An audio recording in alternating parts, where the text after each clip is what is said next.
अस्सलाम वालेकुम बच्चों, कैसे हैं आप सब लोग। चलिए बेटा, आज आप लोग अपना सबक नंबर 8 निकालें। सफ़ा नंबर 31 पर है हमारा सबक नंबर 8 और हमारे सबक नंबर 8 का उन्वान है पाकिस्तान के हमसाया ममालिक। सबसे पहले ऐसे ये बेटा है ये कि हम इसमें यह है कि पाकिस्तान के इतराफ़ में चारों तरफ कौन कौन से जो है ममालिक वाक़या हैं। सबसे पहले यह है यहाँ पे नीचे बता रहे हैं चीन के बारे में बता रहे हैं। ठीक है, सबसे पहले हम चीन के बारे में पढ़ेंगे कि चीन हमारा हमसाया मुल्क है, ये पाकिस्तान के शुमाल में वाक़ है। ठीक है, और चीन और पाकिस्तान के दरमियान हमेशा से दोस्ताना ताल्लुकात रहे हैं।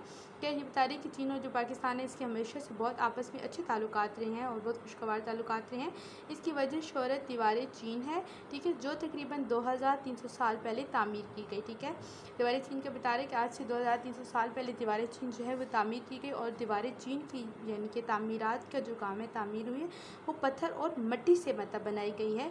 चीन का दारुल हुकूमत क्या है, बीजिंग है, और चीन की करेंसी युआन है और इसकी कौमी ज़बान क्या है, चीनी है।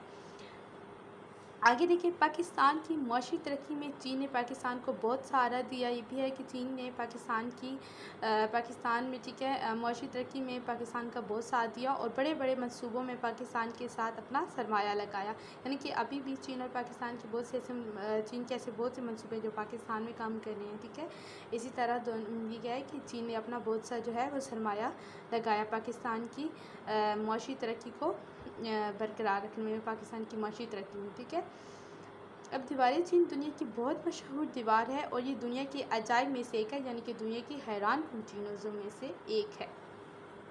हाल ही में पाकिस्तान और चीन के दरमियान ठीक है सीबैक मंसूबे के नाम से एक बहुत बड़ा मंसूबा यानी कि बेटा शुरू किया गया। अब इस मंसूबे के बारे में बता रहे हैं कि ये किस तरह से मतलब स्टार्ट किया गया इसका यह यानी कि इसका सीबैक मंसूबा क्या है। ठीक है, इसकी ये है कि चाइना पाकिस्तान इकनॉमिक कॉरिडोर। ठीक है, अच्छा बेटा ये बता रहे हैं ठीक है कि आज से मतलब ना कह रहे हैं कि 46 अरब डॉलर का ये मुआहदा जो है ये हमारी इक़्तिसादी तारीख़ का सबसे बड़ा मुआहदा है। ठीक है, और ये है कि इस मंसूबे के तहत बलूचिस्तान में वाक़या गवादर की बंदरगाह को चीन के इलाके काशगर से ना सड़क और रेल के ज़रिए से मिला दिया जाएगा और इस मंसूबे के तहत दोनों मुल्कों के दरमियान गैस और जो तेल की है जो ऐसी पाइपलाइन बिछाई जाएगी, मतलब गैस और तेल की जो है वो पाइपलाइन बिछाई जाएगी। और इस मंसूबे की तकमील से जहां पाक चीन दोस्ती जहां मतलब पाक चीन की जो दोस्ती है इससे क्या होगा कि पाक चीन की आपस में दोस्ती भी मजबूत होगी और दोनों मुल्कों में क्या होगा, खुशहाली आएगी। ठीक है, और इससे आम लोगों की क्या होगी, ज़िंदगी जो है वो बदल जाएगी, उन्हें बेहतरीन जो है वो रोज़गार के जो मौके मिलेंगे। और ये मंसूबा मतलब ये है कि पाकिस्तान के तमाम जो है मंसूबों के लिए पाकिस्तान के तमाम जो है वो सूबों के लिए बहुत मुफीद साबित होगा ये जो है सीपैक जो है मंसूबा। ठीक है, अब आगे आपको बता रहे हैं भारत में बता रहे हैं कि भारत के बारे में पाकिस्तान के मशरिक़ में भारत है। भारत का दारुल हुकूमत न्यू दिल्ली है। ठीक है, ये बता रहे हैं कि जो अब पाकिस्तान के मशरिक़ में है भारत वाक़ है और भारत का जो है दारुल हुकूमत क्या है, न्यू दिल्ली है। और भारत की जो करेंसी जो है वो रुपया है। भारत की कौमी ज़बान क्या है, हिंदी है। आगे भारत में दुनिया का अजीम और मशहूर अजूबा क्या है, ताजमहल। ताजमहल की वजह ये है कि ये एक हिस्ट्रिकल प्लेस है।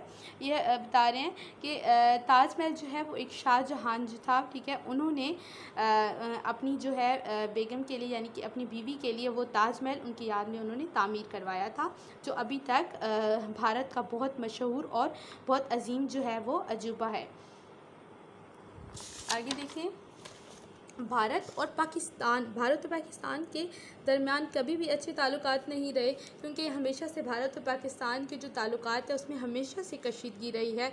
और इसकी अहम वजह आइए आपको बताएंगे बेटा कि अक़वाम मुत्तहिदा ने कई मरतबा भारत और पाक और भारत जो है ताल्लुकात को इस्तवार करना यानी कि बेहतर बनाने की बहुत कोशिश की, लेकिन अब पाकिस्तान और भारत के माबैन सबसे जो बड़ा है मसला है वो मसला कश्मीर है। ठीक है, जिसके हल के लिए अक़वाम मुत्तहिदा ने करारदाद भी पास की, लेकिन भारत ने इस पर अमल नहीं किया, अमल नहीं कर। अच्छा, मसले कश्मीर बेटा क्यों मसले कश्मीर की दरपेश है कि आपको पता है जब बेटा हिंदुस्तान की जब तकसीम की गई यानी कि बरज़गीर की, तो ये तय पाया कि जिन मुल्कों में जिन जगहों पर जो है मुसलमानों की अक्सरियत ज़्यादा है वो पाकिस्तान का हिस्सा बन जाएंगे, और जहाँ पर हिंदुओं की अक्सरियत ज़्यादा है तो वो हिंदुस्तान का हिस्सा बन जाएंगे, ठीक है, भारत का।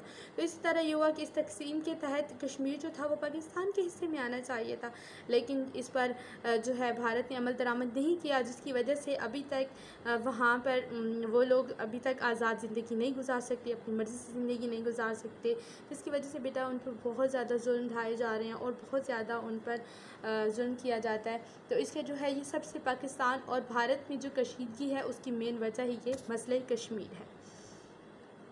अब आगे चलते हैं, ईरान पर चलते हैं। ईरान एक इस्लामी मुल्क है और इसका जो दारुल हुकूमत है वो है तेहरान, ठीक है, और ईरान पाकिस्तान के जनूब मगरब में वाक़या है, ठीक है। ईरान की करेंसी क्या है, तोमान है, और ईरान में ज़्यादातर फ़ारसी बोली जाती है। ईरान की जो है वो ज़्यादातर वहाँ पे क्या, जैसे हम पाकिस्तान में उर्दू बोली जाती है, तो ईरान में क्या है, ज़्यादातर फ़ारसी बोली जाती है, और ये गैस और पेट्रोलियम की मसनूआत से माला माल है। यहाँ की कालीन बहुत मशहूर हैं और ईरान और पाकिस्तान के दरमियान बहुत अच्छे ताल्लुकात कायम हैं, ठीक है।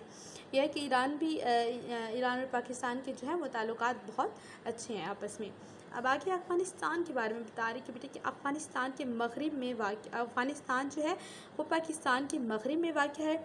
अफ़गानिस्तान का सरकारी मज़हब क्या है, इस्लाम। अफ़गानिस्तान के भी जो लोग हैं वो क्या है, मुसलमान हैं, यानी कि उनका भी सरकारी मज़हब क्या है, इस्लाम है, और इसका दारुल हुकूमत क्या है, काबुल, ठीक है, इसका दारुल हुकूमत काबुल है। और ये है कि अफ़गानिस्तान की जो करेंसी है वो अफ़गानी है, ठीक है। और ये है कि यहाँ की सरकारी मतलब अफ़गानिस्तान में जो बेटा वहाँ की जो है सरकारी जो वहाँ की ज़बान है वो उसमें ये है कि वहाँ पे ज़्यादातर जो है फ़ारसी बोली जाती है। उनका जो निसाब है वो भी सारा फ़ारसी में होता है।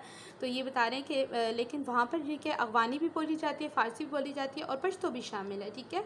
अब इसी तरह देखिए, अफ़गानिस्तान ताज़ा फलों और खुश्क मेवों की वजह से बहुत ज़्यादा मशहूर है, बहुत ज़्यादा मशहूर है, ठीक है, मेवों के लिए बहुत मशहूर है। अब आगे चलते हैं, नीचे देखिए, दीन इस्लाम ने हमसाये के बहुत हकूक़ बताए हैं। ये भी एक बेटा हमारे इस्लाम में हमारे पड़ोसियों के, हमारे हमसायों के बहुत हकूक़ हैं, और जिसके लिए हमें रोज़े महशर जो है वो जवाबदेही भी करनी होगी, जिसके रोज़े महशर हमें जवाब देना होगा, ठीक है। आगे देखिए, हमें ना सिर्फ अपने पड़ोस के मोहल्लेदारों का ख्याल रखना चाहिए बल्कि अपने मुल्क के मोहल्लेदारों की भी इज़्ज़त और आबरू का भी ख्याल रखना चाहिए, यानी कि अपने जो मोहल्लेदार हैं उनकी भी इज़्ज़त करनी चाहिए और उनका भी ख्याल रखना चाहिए, ठीक है। और इस तरह उनकी माली इमदाद भी करनी चाहिए अगर वो गरीब हैं, ठीक है।